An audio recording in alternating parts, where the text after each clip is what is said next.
She sat up slowly, breath ghosting before her. The room was shaped like a story, round edges, wood darker than any she'd seen before, pelts hanging like soft shadows, and carved shelves lined with stone tools, dried herbs, and tokens she didn't know the names of. There were no words on the walls. Just silence and craftsmanship. She touched her own chest. Her corset had been loosened. Her boots removed. But nothing else disturbed. A cup of warm broth sat by her bedroll, steaming. She sipped. Then coughed. The door creaked. Tala stepped in, head bowed, carrying a stack of chopped wood across his shoulder. Snow clung to his hair. His breath was slow, fogging the air in clouds that faded before they touched her. She stared. He nodded once. She opened her mouth, unsure what would come out. "Where am I?" "My place," he said simply. She blinked, her voice catching like a splinter. "I didn't ask you to save me. You didn't ask to die, either." She looked away. That shame, always waiting, crept up her neck again like frost returning to a window you thought you'd wiped clean. "I'm not supposed to be here," she whispered. "No," he agreed. "But you are." Tala set the wood beside the fire without another word. He didn't hover, didn't stare. Just existed beside her in a way that didn't press. He moved like he belonged to the silence. "I was meant to be someone's wife," she said, mostly to herself. "Were you?" Her eyes flashed to him, expecting cruelty or mocking. But his gaze was gentle. Not soft, nothing about him was soft, but, still, solid. "He never came," she admitted. "Left me like I was nothing. Told the conductor he'd changed his mind." Tala didn't nod. Didn't offer pity. Just said, "Men leave." She waited for more. But that was all he gave. By the third day, Celia had moved from bedroll to chair. By the fifth, she was sweeping the floor, not because he asked, but because she couldn't sit still anymore. He left her alone in the lodge during daylight, returning only after the sun began its descent behind the trees. He never brought others. Never asked questions. But little things began to change. A wooden comb appeared beside her wash basin. A new kettle hung over the fire one evening, shaped like hers back home. And when she stepped outside for the first time, barefoot in the snow just to feel something real, she saw a row of painted stones leading from the door to the streambed, placed there one by one, like an unspoken invitation to find her footing. Back in town, her absence had become more than curiosity. It had become story. She was taken, some whispered, by that Apache who camps in the birch hollows. They say he speaks to wolves. She went willingly, others said. You should have seen her eyes. Like a woman looking for a place to fall. And Mary Lou, wise enough not to play prophet, simply muttered to herself, the storm didn't steal her. It just gave her to someone else. Sheriff Ezra Pike visited the station twice more, lingering in silence by the tracks, tapping his boot like he could summon a train with rhythm alone. He didn't say it aloud, but he kept his hand closer to his holster when talk of Celia came up. Some claimed they saw her riding behind the Apache. Others said she'd gone feral. That her mind had snapped.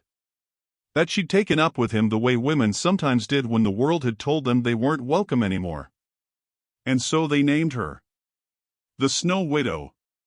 Not married. Not widowed. Just a woman in white, caught between stories. Back at the lodge, Celia braided her hair one morning, staring into the polished piece of tin he'd left hanging near the hearth. Her face had lost the tremble. Her lips, once chapped and angry, now held a small crease of curiosity. She didn't know what she was becoming, but it wasn't the woman who stepped off that train. She found Tala near the stream, sharpening a blade on a stone. You never ask me what I want, she said. He didn't look up. I figure you'll tell me when it matters. That silence between them stretched, but it didn't feel empty. Not anymore. I want to stay, she said. Tala finally looked at her. And though his face didn't change, his hands paused. You don't know what that means, he said. I know what it meant to be left. Wind passed through the trees behind them. The world held its breath. "You'll be hated," he warned. "By them. By your people." "I already was," she said. He studied her like a man watching snow decide whether it will melt or freeze again. She stepped closer. "I don't want you to fix me," she said. "I just don't want to be forgotten." "You're not," he said. And that was all. He held out the blade. She took it carefully, surprised by its weight. "Carve something," he said. "I've never." "Try." She knelt beside him and scratched into the bark of a nearby stump. A crooked line. Then another. Slowly, they formed the outline of a fox. He nodded once. "Good," he said. The days passed like rivers under ice, quiet on the surface, but moving underneath. Celia began to hum while she worked. Tala built her a stool by the hearth. One day, he handed her a small pouch filled with seeds. "Spring," he said. She smiled. "You think I'll still be here by spring?" He didn't answer. But that night, for the first time, he set 2 bowls beside the fire. And they ate together. Outside, the storm still circled the world. But inside the cabin, something softer had begun to grow. Not quite love. Not yet. But warmth. And that was enough for now. The fire crackled low, feeding on cedar in silence. Celia sat beside it, knees drawn to her chest, her shawl slipping from one shoulder. Snow tapped lightly against the lodge's outer wall, a soft rhythm like fingers brushing a drumskin. Her breath made no sound.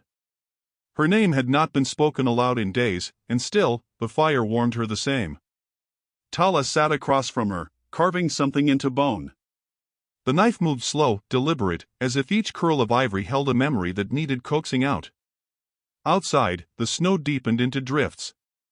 The woods grew quiet in the way only winter could hush things. No birdsong. No footfalls.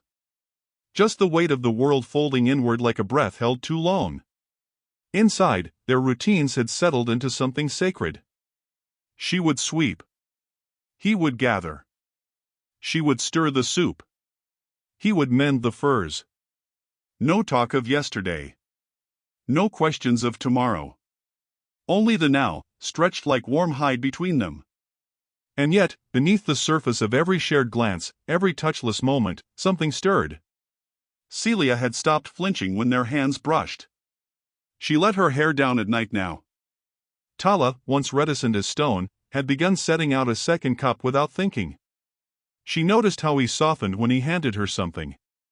Not gentle, no, he was still carved from the old world, but softened. Like stone warmed by sun. One night, she pulled her chair closer to the fire, close enough that her knees nearly touched his. He paused his carving and looked at her. "I don't know what I am anymore," she said, voice as low as the firelight. Tala's eyes didn't leave hers. "You're alive," he said. "That used to be enough." He tilted his head, waiting. She sighed. "I was raised to believe a woman's name came with a man's. That her worth was in who waited for her, not who she became. When that man left me, I think I started dying." Tala's knife stopped. "You were still breathing when I found you," he said. "Barely. Still counts." The storm had stilled the world to a hush. Snow fell in velvet silence over the abandoned station on the edge of the frontier, a thin wooden platform, its posts groaning beneath icicles, its roof bowing like a prayer unanswered. Wind slid between the boards, low and whispering. The rail line stretched out in both directions, vanishing into white like a road that forgot where it was going. And on that bench, curled against the corner where the cold couldn't reach so quick, a woman slept. Or tried to. She was all coat and shawl and wool, and still it wasn't enough. The hem of her once elegant dress had frozen stiff. Her boots were too thin for snow. Her hair, the color of old mahogany, had come loose and stuck to her cheek with melted frost. A satchel sat beside her, gripped in gloved hands even in slumber, as if she feared the snow might steal even that. The wind shifted. And then she stirred. Her eyes fluttered, crusted with cold, and she blinked at the white world like it wasn't real. But it was. The train was gone. The world was quiet. She was alone. Almost. Tala Red Elk had been watching for some time. He stood beside his paint horse near the ridge beyond the platform, cloaked in a buffalo hide mantle, half snow himself. A man of wide shoulders and a taller stillness, Apache-born, 30 winters behind him, each one carved into his silence. He watched her not with hunger nor pity, but the long kind of gaze a man gives a wounded thing, one that might yet live if not touched too quickly. He had seen her the night before. The train had come through in the dark, hissed its way into the station with no fanfare and fewer passengers. A young white woman had stepped off, suitcase in hand, and stood alone beneath the lantern like she was expecting someone. No one had come. The lantern dimmed. The station locked. The train left. She didn't. And now here she was, mourning and miserable, her lips cracked, her pride colder than her skin. He approached slowly. His boots barely left marks. Only the horse's breath gave him away. She blinked and sat up, eyes wide. There was that flicker fear, quick and cutting, as if she'd been caught doing something shameful, like sleeping. He said nothing. Just knelt and pulled a folded wool blanket from his saddle. She didn't take it. "Don't need charity," she rasped. Her voice sounded like it hadn't been used in a day. Maybe 2. Still, she held it chin high, even as the wind pulled at her hair and the cold bit deeper. Tala didn't argue. He didn't offer words. He simply placed the blanket beside her on the bench, tucked a sprig of pine between its folds, then turned. "Wait," she said, before she could stop herself. But he didn't wait. He stepped down onto the track, swung onto his horse, and looked back only once. Snow fell between them like a curtain. Inside the telegraph office, behind a frosted pane, Mary Lou Gentry watched it all unfold. 62 years of judging folks and still, she whispered, that poor girl's been left like yesterday's promise. She poured herself a bitter cup of chicory and muttered again, and that man. Sheriff Ezra Pike joined her moments later. Tall, weathered, quiet-eyed. The law around here, for what it was worth. He didn't say a word to her, Mary Lou said. He didn't have to, Ezra replied. When Celia Harrow had first come west, it was in letters and lace. A preacher's daughter from Virginia, promised to a man with land and a name, Garrett Rhodes. Folks said he had a cabin up near Bitter Ridge, and that he'd sent for her with papers and a train ticket. A mail-order hope, neat and tragic. But when the train came, he wasn't there. And when it didn't return, neither did he. The town took note. Quietly. Then not so quietly. Some pitied her. Others found fault. She must have done something, they'd say. He wouldn't leave her for no reason. The gossip clung like wet snow. By noon, she was still on that bench. The blanket remained untouched, though she tucked it around her ankles in secret. Pride could hide only so long before cold taught it manners. A child passed by and pointed. "Is that the ghost bride?" he asked. His mother hushed him, pulled him away. But not before glancing twice herself. When Tala returned, the wind had changed direction. He didn't speak. Just dismounted again, this time with a small bundle, flatbread, smoked rabbit, and a single apple, red as blood in the white landscape. She didn't argue this time. Her hands shook as she took the food, though her eyes still held that wariness. He sat nearby but not too near. Only his breath and the soft sound of the wind between them. "Why are you doing this?" she asked finally. He looked at her for a long time. Then said, "You're not a ghost." She almost laughed. Almost cried. Instead, she stared down at the apple. Later, she would wonder what would have happened if she'd asked him to stay. But she didn't. Not that night. Tala stood and left before the sun disappeared fully behind the trees. His shape vanished into white again. Just like before. And still, she didn't follow. The storm deepened. The night thickened. And when the last train came through at midnight, it didn't stop. The station light flickered and went out. Celia, wrapped in a stranger's kindness, stayed small in the corner, sleeping, shivering, and still alone. But not for long. Just before dawn, the cold became unbearable. She tried to rise. Couldn't. Her legs gave out, and she crumpled behind the bench like a forgotten sack of mail. No strength. No voice. Just her cheek against ice. The last thing she heard before darkness took her was hooves. Hooves on snow. Heavy and certain. A warmth pressed against her. Arms, too big to be anyone else's, wrapped her in that same wool blanket she had refused. She didn't resist. Didn't speak. Just let the world fade, tucked against the chest of a man who said nothing, but held her like a promise. Tala carried her onto his horse. Snow fell around them. And the station, at last, was empty. The town of Hallow Creek didn't forget things. Not trespasses, not kindness, and certainly not women who arrived alone. By morning, the gossip had thawed faster than the frost on window panes. Whispers poured through curtain seams, across porch rails, down dusty paths between homes painted with peeled whitewash and slumped fences. The girl had vanished in the night, they said. Gone like a sigh into the storm. Wrapped in a savage's arms. Mary Lou Gentry, who swept the station each morning before coffee, found only two things left behind on the bench where the girl had been, a crushed apple core and a thread from a bridle seam. She pocketed both. Don't sit too long where shame once slept, she muttered to herself, brushing snow from the slats. But even she looked toward the distant woods longer than she meant to. Celia woke to the scent of smoke and pine. Her lips were cracked, her body sore in places she didn't remember having. But there was warmth, blessed warmth, like being inside a song.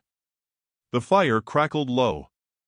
A wool blanket cocooned her, and the room pulsed with the hush of a place built by hands that didn't need blueprints, just need. She let the silence stretch. It didn't feel empty. Not here. Not with him. When I first saw you, she said, I thought you'd ride past. I nearly did. What stopped you? He looked at her for a long time. Then, with the faintest edge of vulnerability, said, You didn't look ready to die. She looked away quickly, throat tight. You saved me. I warned you. Same thing. He turned the carved bone in his hand. It was taking the shape of a bird. Maybe a hawk. Maybe something older. Celia reached into her coat pocket and drew out a small cloth pouch. She placed it gently on the floor between them. What's this? Needle. Thread. Some beads from my mother's brooch. He picked it up like it might bite. I want to fix something, she said, then added, Yours. Not mine. She pointed to his mantle, which had frayed at the edges. Not from neglect, just time. He slid it from his shoulders without hesitation and handed it over. The next few hours passed in quiet rhythm. She mended with care, fingers remembering what they'd learned before disappointment made them stiff. Tala continued carving. Now and then, they'd glance at each other and say nothing. But something passed between them, a wordless pact. They didn't belong to the world outside this lodge. Not anymore. She finished the stitching, folding the edge of his mantle with neat, even seams, then added a bead. Just one. At the corner, where it would catch the light if the wind hit right. Tala took it back wordlessly, slipped it over his shoulders. It's warmer now, he said. Not because of me. Still counts. Later, she stepped outside to draw water. Snow fell in thick sheets, drifting between the branches like falling feathers. She lifted her face to it, let the flakes kiss her lashes and melt against her lips. Behind her, Tala watched from the doorway. You were made for spring, he said. She turned, startled. No one's ever said that to me. Most don't see. He stepped out into the snow, barefoot, unmoved by the cold. She looked down at her boots and suddenly felt foolish. He offered his hand. She hesitated. Then took it. They stood in the hush, surrounded by white, the whole world reduced to the beat of two hearts and the space between them. And in that space, something unspoken bloomed. Not a confession. Not yet. But a shift. He let go first. She followed him back inside, cheeks flushed with something that wasn't cold. That night, she asked to light the fire. He nodded and handed her the flint. It took her 3 tries. Her fingers fumbled. Her breath caught. She cursed under it. But he didn't intervene. He watched. When the flame caught, her face lit like the sky at first dawn. Tala leaned back. "Now you can stay warm," he said. "I already was," she whispered. The fire didn't ask her name. It simply burned, as it always had. Days passed. Then a week. The snow thickened outside, trapping them in the lodge longer than either had expected. Celia didn't mind. She found peace in the slow repetition of shared hours, the language of movement. Tala wasn't a man of touch, but he offered gestures, a filled cup, a steadied elbow, a folded shawl placed near her shoulders just before she asked for it. She had never known care without conditions. One morning, he handed her a pouch of seeds.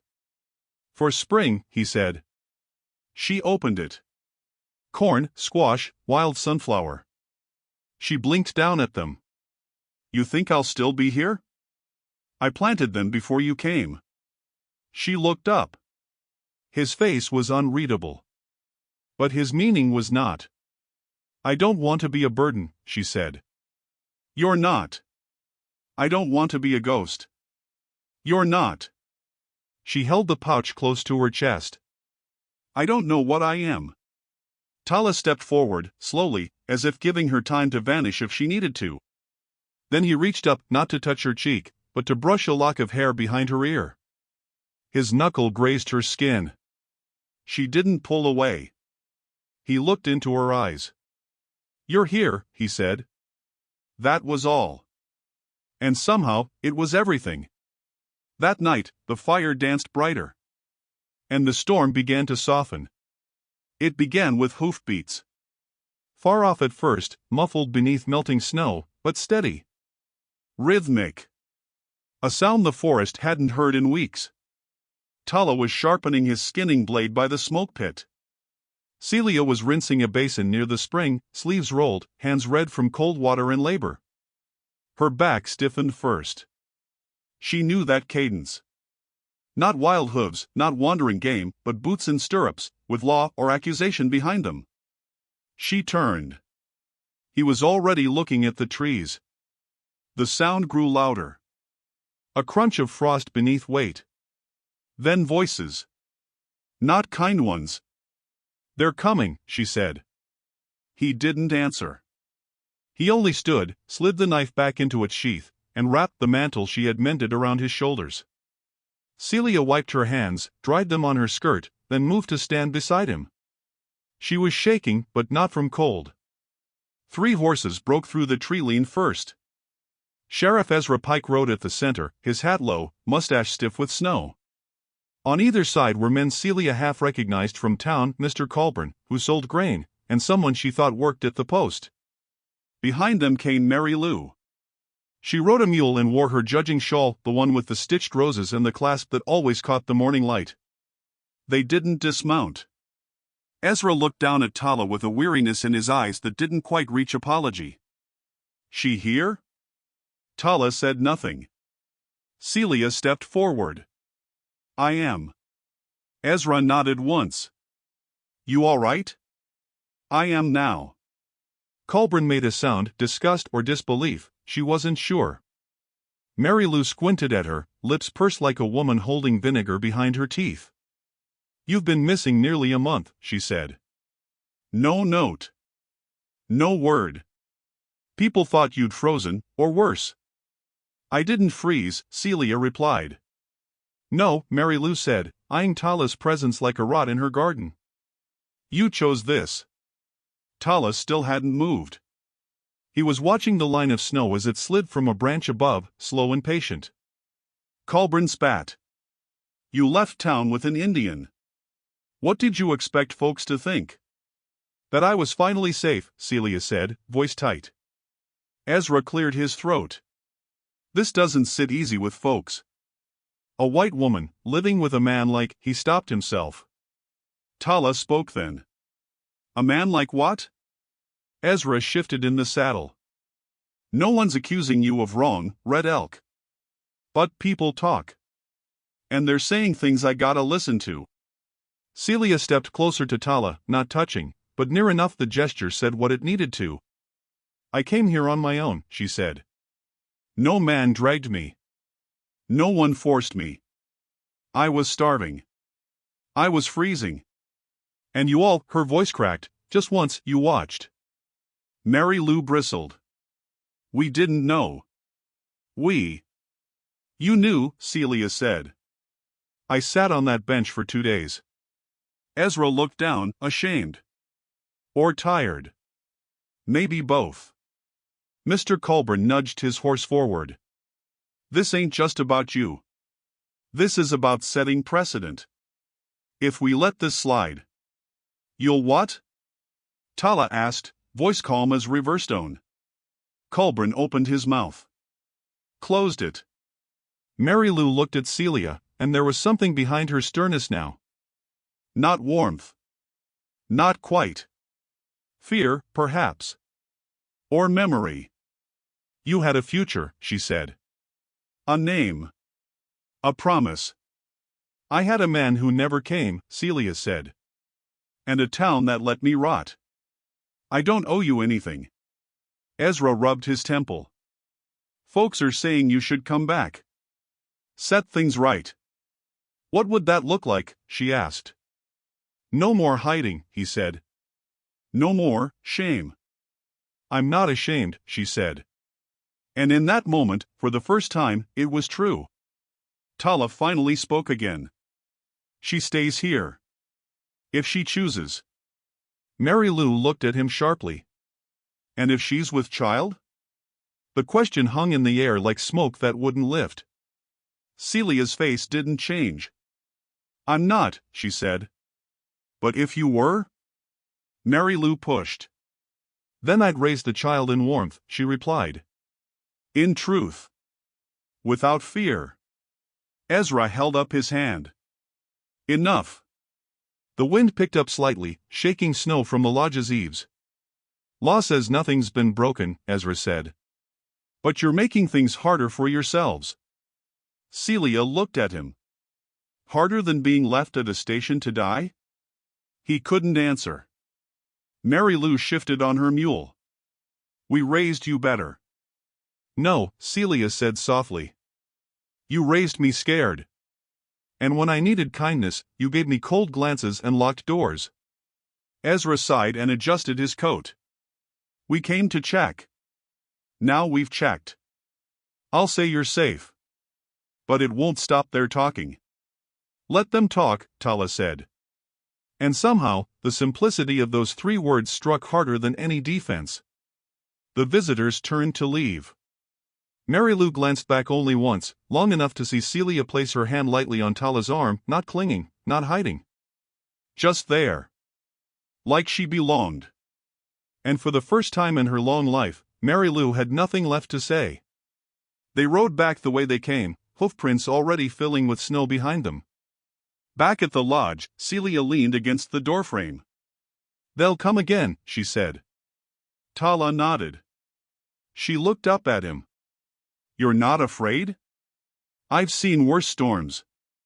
She laughed quietly. Then her eyes fell to the ground. I thought I'd feel ruined. After all that. After the words they threw. He waited. But I just feel, here. Like my breath finally belongs to me again. Tala stepped inside and stoked the fire. She followed. He handed her the ladle without speaking. And she stirred the soup without trembling. Outside, the wind softened. Inside, they shared a silence that no judgment could shake. The fire welcomed them again, not caring what the world whispered. It burned because it always had. And they sat beside it, not as strangers anymore, but as something else. Something just beginning to form. The snow didn't leave all at once. It melted in slow surrender, like a hymn easing into silence. Icicles dripped steady from the roofline of the lodge, tapping out time like an old clock long forgotten. The air shifted, not warm yet, but no longer cruel. Trees that once stood skeletal now bore buds like secrets. The river murmured again, freed from its glassy cage. Inside the lodge, Celia awoke with sunlight on her face. She lay still for a long while, watching how the golden light painted the beams above her. She didn't reach for her boots. Didn't rush to fold blankets or stoke the fire. She simply breathed long, deep, and unafraid. Tala's footsteps outside were familiar now. So was the sound of his axe, measured, sure, a kind of rhythm she'd come to expect, like a heartbeat in the trees. She stepped outside with bare feet and let the morning chill bite gently at her skin. The last patches of snow clung to the shade, but the path to the stream was clear. Beside it, where the earth was soft and dark, lay the small garden plot he'd carved for her weeks ago. She bent low, pressing fingers into the dirt. It gave way easily. When she turned, he was there. He carried a carved wooden box. No lid, no lock. Just cedar and care. She watched as he approached. "Today's right," he said simply. She nodded. "I was thinking the same." They knelt together, silent, and began placing seeds into the soil: sunflower, squash, corn. She whispered a few words as she pressed each one into place. Not prayers. Just names. Reminders. A ritual for herself. When they stood, her hands were black with earth. He reached down, brushed a streak of it across his own palm, then gently touched her cheek with it. A mark. A memory. A vow made without words. Later, she sat by the fire, stitching a new shirt for him. His old one hung in tatters behind the door, still scented with smoke and wind. She had chosen a soft blue cotton, bartered from Mary Lou herself, who had come to the edge of the woods one morning under the pretense of delivering extra sugar and thread. She didn't ask questions. Celia didn't offer answers. But the needle moved like it knew the way. That evening, the two of them shared soup in silence. It had become their rhythm: few words, slow spoons, glances that meant more than pages of poetry. After the bowls were empty, he reached beneath the floorboards and pulled out a folded cloth. He laid it in front of her. Inside, a dress. Cream, with pale orange stitching. Modest but strong. Sleeves long enough to catch the breeze, waist gently gathered, hem stitched with beadwork in the shape of pine cones. She touched it, breath caught between ribs. "I don't understand," she whispered. "You will," he said. The next day dawned with a quiet sky and pale blossoms unfolding in the trees. Tala led her to a spot near the ridge, just above the river, where the trees parted and sunlight reached down like a blessing. He wore his mantle, her stitch still holding firm, and a necklace of carved bone and stone. She wore the dress. Not because he asked. Because she wanted to. The ground was soft beneath her boots. Spring hadn't shouted its arrival, it had crept in, gentle and sure. He looked at her. She looked back. No crowd. No preacher. No paper. Just two people standing in the wake of winter, choosing each other in the light. He took her hand and placed something in it. A ring, wooden, carved from the same tree that shaded the lodge. Not polished. Not perfect. But hers. She didn't cry. She smiled. Then nodded. That was all. In town, the whispers slowed. Sheriff Ezra never returned. Mary Lou sent tea and a book of poems. Mr. Colburn left a basket of seed potatoes at the trailhead. No one said the words, but something had shifted. One morning, a child appeared at the edge of the trees. A little girl, no more than 6, carrying a jar of honey. "I'm supposed to leave this," she said, voice trembling. Celia crouched. "Who sent you?" "Miss Gentry," she whispered. "Do you want to come inside?" The girl shook her head fiercely. Celia smiled. "That's all right." She took the jar. "Thank you." The child hesitated. then reached into her coat pocket and pulled out a wildflower. "For your hair," she said, and ran off. Celia tucked the bloom behind her ear and watched the trail long after the girl had vanished. That night, as the fire danced and the world outside held its breath, Tala laid his hand gently over hers. "You are not who you were," he said. She looked at the flame. "Neither are you." They stayed like that until the coals turned to glow, and even then, they didn't let go. Weeks passed. The garden grew. And one morning, while Tala was in the woods and Celia was hanging herbs to dry, she paused with a hand on her stomach. Only for a moment. Just long enough to wonder. She said nothing. Not yet. But her eyes softened. The snow had not returned. And she had not left. In the quiet of that soft spring, beneath a roof they built not with timber, but with time, they stayed. Not hidden. Not fleeing. Just home. The lodge breathed with their laughter now. Not loud, but full. She planted sunflowers along the eastern wall. He made her a shelf beside the bed for her books. Their world had no gate. But it had a rhythm. And it held. One evening, as they sat outside watching the last light melt across the ridge, Celia whispered, "I think I dreamed of this once." He looked at her, not with surprise, but with that same still gaze he'd given her the first time he saw her asleep on a train bench. "What did you dream?" he asked. She leaned her head on his shoulder. "That I would be found," she said. "Not rescued. Not returned. Just found." He wrapped an arm around her, slow and sure. "You were," he said. "The stars came out one by one. And the world, for once, stopped trying to name them."